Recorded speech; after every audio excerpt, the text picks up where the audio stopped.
I'm Rudransh, your coach in journey of enhancing your English. Today I'm here with another set of homophones. Hope you remember what are homophones.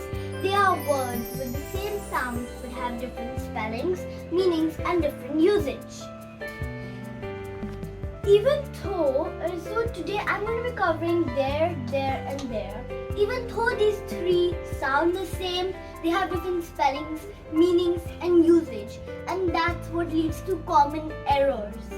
So let's understand them in detail one by one. Our first homophone for the day is there. I'm talking about the T-H-E-I-R there, and you can see instead of I, there's a little man there, and that's a tip to remember there, because there means possession and belonging. That's why there's a little man that shows belonging, so it belongs to him, so that's a tip to remember. That's why there is a possessive pronoun, because it shows possession. So an example is their car is red. In the sentence, there is showing belonging. Whose car is it? It's their car. There is generally used in plural form, but it is sometimes used to replace singular words like his, her, etc. after some words like someone. Like someone left their book here. It's not showing a group of people. Usually in possession there shows a group of people. It belongs to them. It's their car. So it shows a group of people who a thing is belonging to. But in the sentence, someone has left their book on the table. The word there is filling for his or her. And the word someone is there. So sometimes it's used in place of singular words like his, her, etc. Now let's go to our next word, there. So there has R and it's like an arrow pointing, and that's a good tip to remember as it tells us where an object is, like it's there. So that's why the arrow in the R is a tip to remember. So there is used as a noun, a pronoun, an adjective, an adverb. It's the opposite of here, and it's also used as an interjection. Now let me explain them to you with examples for each of these things. So there, when used as an adjective, it is used like she is always there for me. So it's describing her personality. She's always there to assist me. So it's describing her. That's why it's used as an adjective in the sentence. Now, if used as a noun, it will sound like get away from there. So in the sentence, there is helping us to classify a space. That certain space that person does not want those people to go to. That's why she's saying get away from there. When used as an adverb, it will sound like wait there until I get back. So in the sentence, wait there is an adverb as it is defining the verb more, and that's the role of an adverb. Now, when used as an interjection, it is something. So when the word there is categorized as an interjection, it is used to show exclamation, emphasis. It is used to bring attention, or it is used to express satisfaction.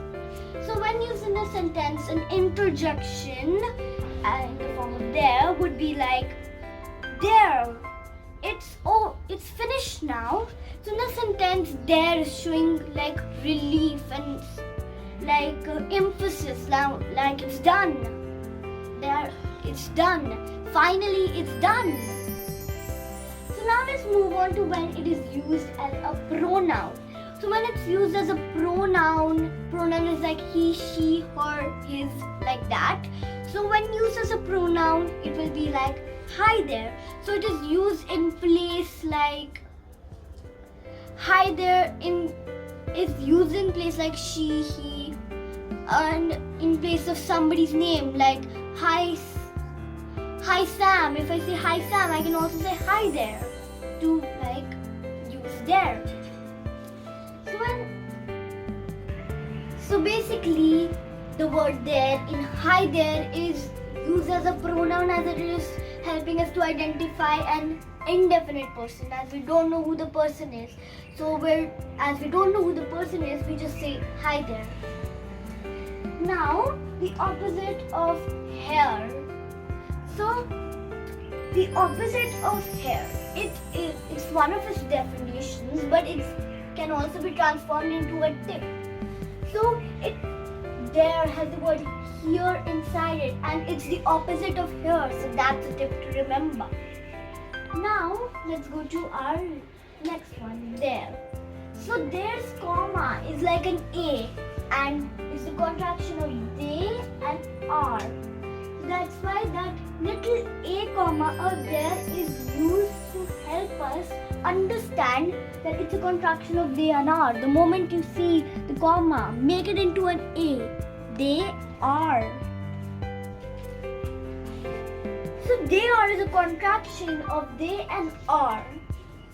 Like they're in the after school chess club. So there is showing us it's the contraction of they and are, and it's helping us to identify who we're talking about.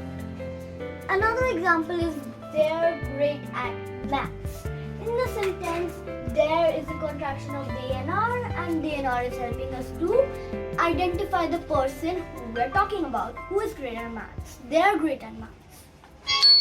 Now let's look at some places when some of these words come in the same sentence.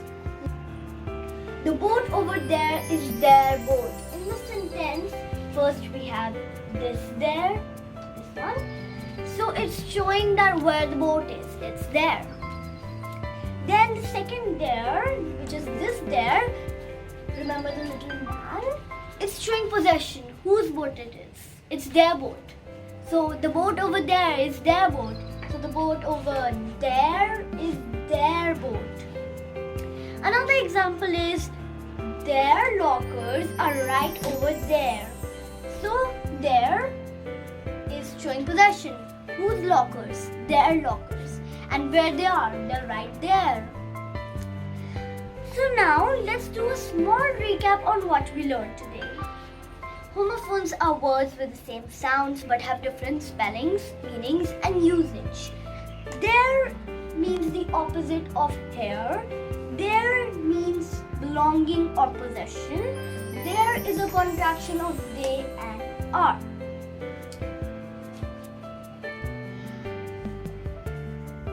There is used as a noun, pronoun, adjective, adverb, and interjection. So that's it. We're done with today's session.